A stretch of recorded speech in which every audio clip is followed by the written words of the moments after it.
Hello বন্ধুরা, আজ আমি যাচ্ছি এশিয়ার দ্বিতীয় বৃহত্তম কুমিরের প্রজনন কেন্দ্র খামার। এটা হচ্ছে আকিজের ওয়াইল্ড লাইফ ফার্ম। এইটা বান্দরবনের নাইক্ষ্যংছড়ি সীমান্তবর্তী গুমদুমে গড়ে উঠেছে। আহ, এটা উখিয়া থেকে মাত্র ৮ কিলোমিটার দূরে কুতুপালং বাজার হয়ে যেতে হয়। এখন আমি কুতুপালং বাজার পার হয়ে রোহিঙ্গা ক্যাম্প পার হয়ে যাচ্ছি। আর এটা হচ্ছে টিভি টাওয়ার। এই টিভি টাওয়ার থেকে সোজা পূর্ব দিকে ঘুরেই এই কুমিরের খামার বা প্রজনন কেন্দ্রটি অবস্থিত। এটি দক্ষিণ এশিয়ার দ্বিতীয় বৃহত্তম কুমিরের প্রজনন কেন্দ্র।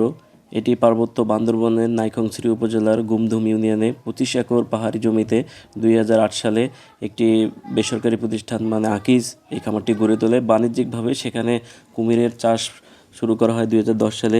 কুমিরের এই খামারটি নাইক্ষ্যংছড়ি উপজেলা থেকে ৪৫ কিলোমিটার দূরে কক্সবাজার টেকনাফ সড়কের কাছাকাছি গুমধুম পাহাড়ি এলাকায় তুমব্রু গ্রামে অবস্থিত।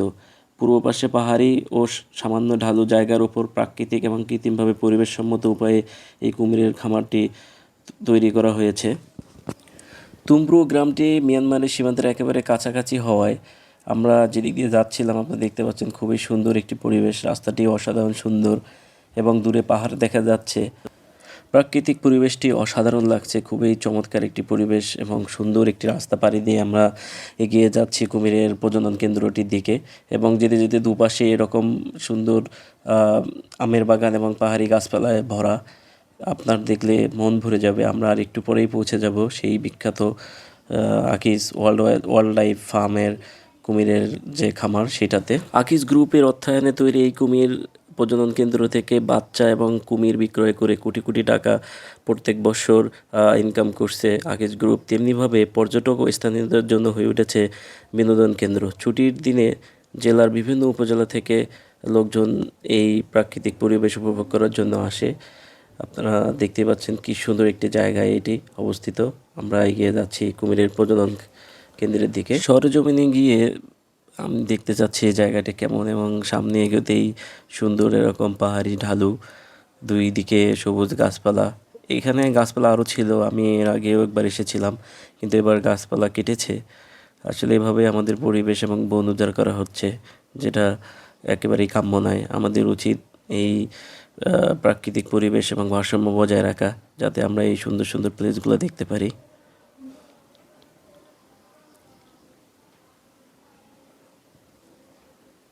বন্ধুরা, এখান থেকে পূর্ব পাশে মায়ানমার সীমান্ত অবস্থিত।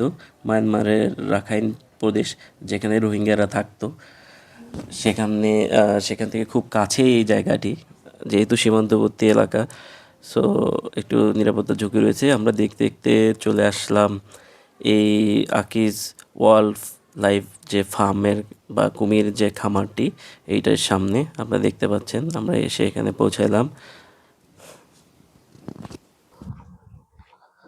আমরা পৌঁছে গেছি সেই বিখ্যাত আকিজ কুমিরের খামারে। এখানে আমরা এখন যেটা টিকিট কাউন্টার, টিকিটে দেখাই কিনা, এই সেই জায়গা। এটা কুতুপালং থেকে মাত্র ২০ মিনিট আসলেই হয়, ২০ মিনিটও লাগে না, ১০ থেকে ১৫ মিনিট লাগে। জায়গাটা অনেক সুন্দর। এটা এখন বান্দরবনের ভিতরে আমরা প্রবেশ করেছি। দেখি টিকিট কাউন্টারে টিকিট আছে কিনা। কেউ আছে? কেউ তো নাই দেখি।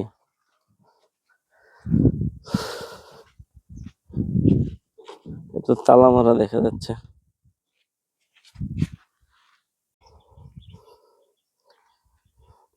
এখানে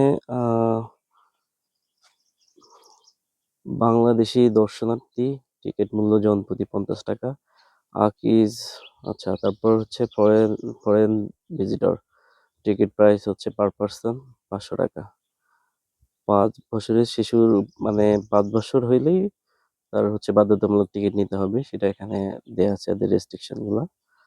আর এইটা হচ্ছে ফ্রন্ট সাইড দেখাচ্ছি, সুন্দর একটি জায়গা। এটা হচ্ছে বান্দরবনের নাইক্ষ্যংছড়ি উপজেলায় অবস্থিত। ওই ওই ওই পাশটাতে হচ্ছে উখিয়া কুতুপালং এবং কক্সবাজার টেকনাফের যে রোড সেটা। জায়গাটা অনেক সুন্দর। এগুলা আমের বাগান করা হয়েছে এখানে। গেটের সামনে যেগুলো দেয়া আছে এগুলো দেখানোর জন্য। এখানে ফিশ অ্যাকোরিয়াম আছে, খরগোশ আছে, রেবিট, হরিণ আছে, অস্ট্রেলিয়ান ঘুঘু আছে ভিতরে, টার্কি, তিতির পাখি আছে, তারপরে ইমো, কুমির টুমির আছে, এগুলো আর কি।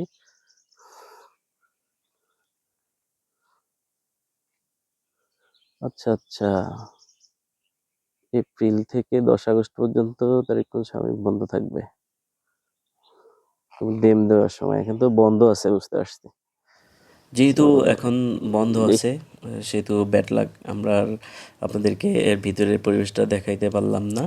এটা হচ্ছে এপ্রিল থেকে আগস্ট মাস পর্যন্ত এটা বন্ধ থাকে। এই সময় আম, এই কুমিরগুলো ডিম দিয়ে থাকে, সো সেজন্যই তারা এটা বন্ধ রাখে, যাতে দর্শনার্থীরা কোনো ধরনের বিপদের সম্মুখীন না হয়। সো বন্ধুরা, কী করার, আজকে ব্যাক করে চলে যেতে হচ্ছে। আমি আপনাদেরকে অন্যদিন এই ভিতরের পরিবেশটি শেয়ার করে দেখাবো অবশ্যই।